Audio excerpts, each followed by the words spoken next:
రైతు సంక్షేమంతో మొదలవుతుందనే లక్ష్యంతో మనందరి ఆశయాలను నిజం చేసేటటువంటి కర్షకుడుగా మారినటువంటి మనందరి గౌరవ ముఖ్యమంత్రి వర్యులు శ్రీ నారా చంద్రబాబు నాయుడు గారిని తమ అమూల్యమైనటువంటి సందేశాన్ని మన రైతులను ఉద్దేశించి ప్రసంగించవలసిందిగా ఆహ్వానం పలుకుతూ కేవలం 2 సాకారమయ్యేటటువంటి 175 గేట్ల ఆధునీకరణకు సంఘీభావంగా జరుగుతున్నటువంటి ఈ సభకు మహోన్నతమైనటువంటి మీ చప్పట్లతో వారికి స్వాగతాన్ని తెలియజేయవలసిందిగా కోరుతూ ఉన్నాం.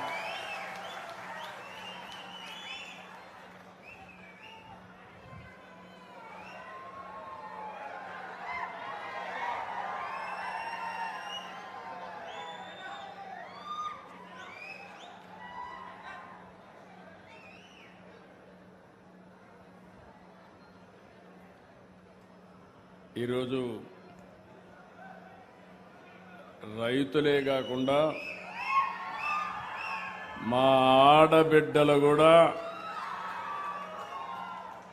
పచ్చ కండువా ఊపుతూ రైతాంగానికి మాకు స్వాగతం పలకడమే కాకుండా రైతుల తరపున పోరాడే మా ఆడబిడ్డల్ని మనస్ఫూర్తిగా అభినందిస్తున్నా. ఈ మీటింగ్ వారికి స్వాగతం పలుకుతున్నా. ఎప్పుడూ నేను అనుకునేవాడిని మీటింగ్ అంటే మగవాళ్లే వచ్చేవాళ్ళు.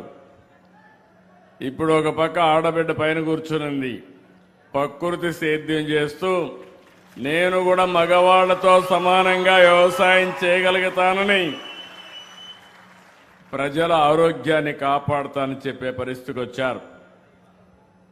ఇలాంటి మంచి కార్యక్రమంలో సహచర మంత్రివర్గ సభ్యులు నిమ్మల రామానాయుడు గారు,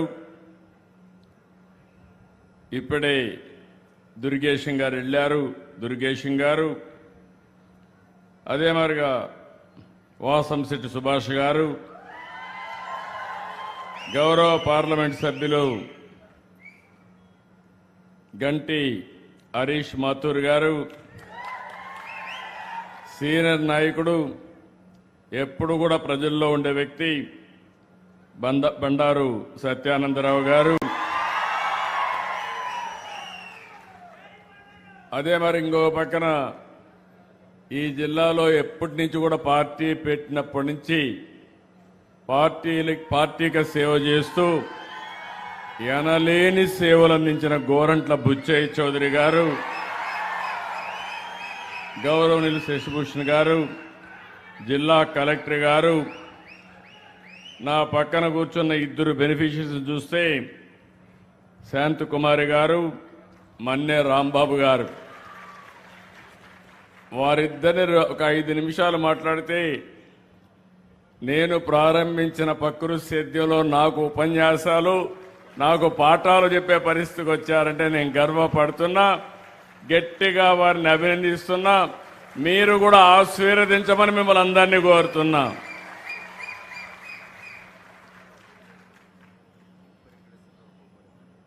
అదే మరి ఇక్కడ కొవ్వూరు ఎమ్మెల్యే ముప్పడి వెంకటేశ్వరరావు గారు కూడా ఉన్నారు. తొందరలోనే రాజమహేంద్రవరం పోలవరాన్ని కలుపుతూ అఖండ గోదావరి ప్రాజెక్టుకు నిజ స్వరూపం తీసుకొస్తాం. రేపు రాబోయే సంవత్సరమే మనకు గోదావరి పుష్కరాలు వస్తున్నాయి. ఇదొక చరిత్ర. గోదావరి పుష్కరాల కంటే ముందే పోలవరం పూర్తి చేసి జాతికి అంకితం చేస్తామని ఈ సభలో మీ అందరికీ విజ్ఞప్తి చేస్తున్నా. నేను అందుకనే 3 కార్యక్రమాలకి ఇక్కడికి వచ్చాను. ఒకటి మీరు చూస్తే గోదావరి డెల్టాకు కీలకమైనటువంటి ధవళేశ్వరం బ్యారేజ్ గేట్లన్నీ ఆధునీకరణ చేయడం, 153 కోట్లు, 117 గేట్లు ఇవి పెట్టడమే కాకుండా పూర్తిగా మరమ్మతులు చేసి ఈ ప్రాజెక్ట్ని కాపాడే బాధ్యత తీసుకున్నాం. ఎప్పుడు ఎన్డీఏ ప్రభుత్వం వచ్చినా, తెలుగుదేశం ప్రభుత్వం వచ్చినా రైతులకు భద్రత భరోసా ఇచ్చేదానికి ముందుంటాం. అది మీరందరూ ఆశీర్వదిస్తున్నారని చెప్పి కూడా నేను మీకు తెలియజేస్తున్నా. ఒక మంచి పని చేస్తే ప్రజలు ఎట్లా గుర్తుపెట్టుకుంటారో గోదావరి జిల్లాల్లో ఉండే మీరే దానికి ఒక ఆదర్శం. 19వ శతాబ్దం గోదావరిలో నీళ్లు వెళుతున్నాయి, పైన మాత్రం వర్షాలు పడకుండా కరువు, తినేదానికి తిండి లేకుండా బాధపడ్డారు. ఇప్పుడే రామానాయుడు గారు చాలా క్షుణ్ణంగా చెప్పారు. దాంతో మనసు చెల్లించినటువంటి కాటన్ 1847 1852 మధ్య గోదావరిపై ధవళేశ్వరం కట్టారు.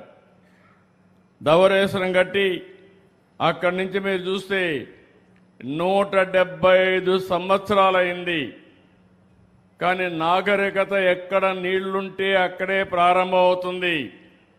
గోదావరి డెల్టా దేశానికి అన్నపూర్ణగా మారిందంటే అది కాటన్ చూపించిన చొరవని చెప్పి నేను మీకు తెలియజేస్తున్నా. మీ నిజాయితీ నీతి మీద చూస్తే నేను ఎప్పుడు కూడా గోదావరి జిల్లాలను అభినందిస్తానే ఉంటాను. మంచి చేస్తే మంచి అంటారు, మంచి చేయకపోతే దగ్గర కూడా చేర్చరు. మీ మనసే మంచి మనసు, మీ ఆలోచనలు కూడా స్వచ్ఛమైనటివి. అందుకే మీరు ఈ రోజు కూడా చూస్తే కాటన్ దొరది ఆయన బ్రిటిష్కి వెళ్ళిపోయినా, బ్రిటిష్ వాళ్ళు వెళ్ళిపోయినా శాశ్వతంగా మీ గుండెల్లో పెట్టుకొని ఊరూరు ఆయన విగ్రహాన్ని పెట్టి పూజిస్తున్నారంటే అది మీకుండే గౌరవభావం. అయితే ఆ రోజు ఆయన చేశారు.